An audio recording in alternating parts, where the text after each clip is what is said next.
Hi.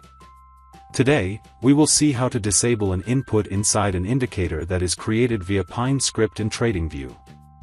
First, let's see a simple indicator code. Here, we are creating two exponential moving averages. For that, we take two user inputs for the lengths of the EMAs. First length is 50.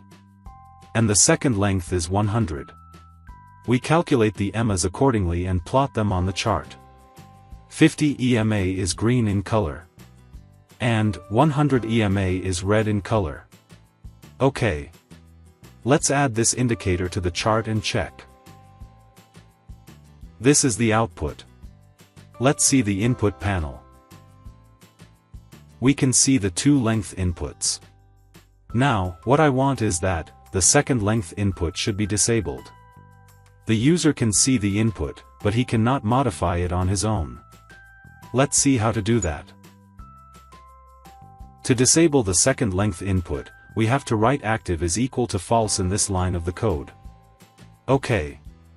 Let's check the input panel again. See, now the second length input is disabled. I cannot delete or change the value. I can only read it.